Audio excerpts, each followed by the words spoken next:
So how does this take place? NHK is conducting an experiment with a group of researchers.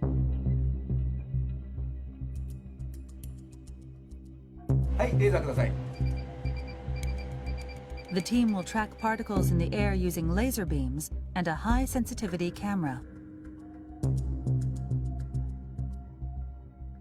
This technology allows us to detect droplets as small as 0.1 micrometers wide.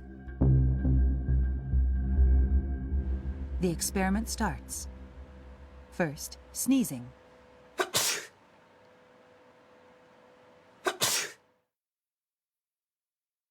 We can see a large droplet about 1 millimeter in diameter. It quickly falls. But let's look through the high-sensitivity camera.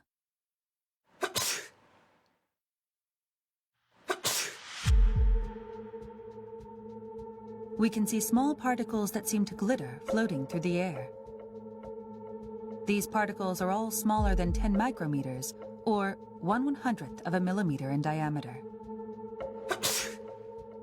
Let's take a look from a different angle.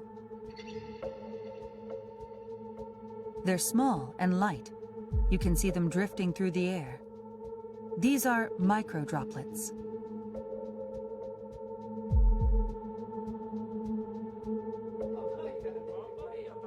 We're learning that sneezing isn't the only source of these droplets.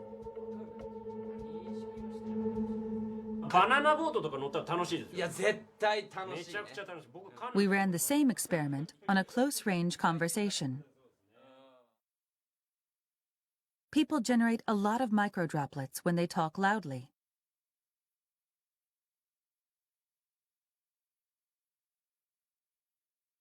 The droplets between these two stay where they are. They don't drift away.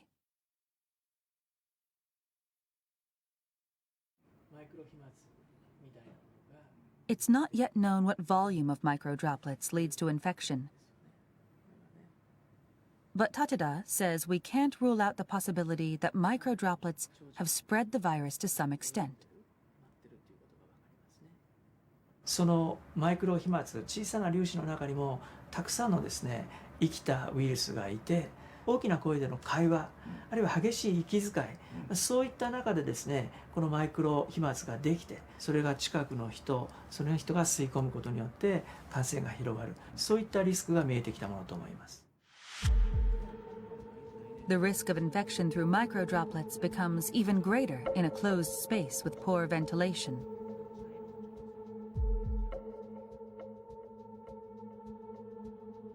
This lab is simulating the movement of microdroplets in an airtight room.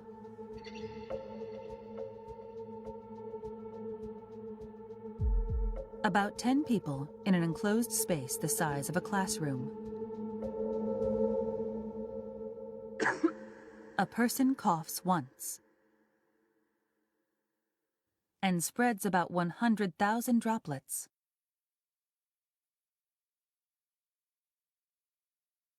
Large droplets are shown in blue and green.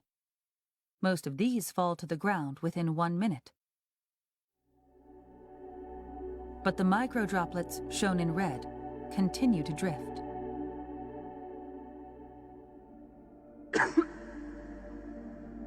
This simulation uses only microdroplets.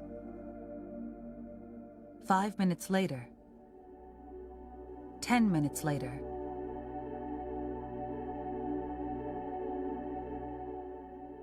20 minutes later, the microdroplets are still floating in place.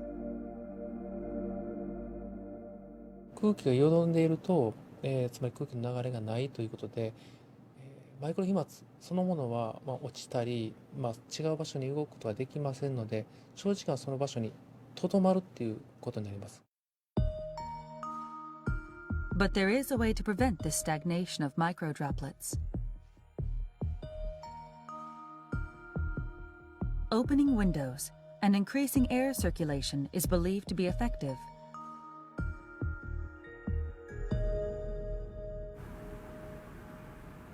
When you open a window,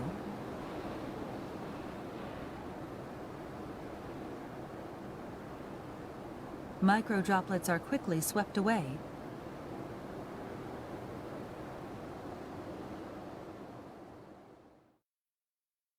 They're very small and light, so any airflow will get rid of them.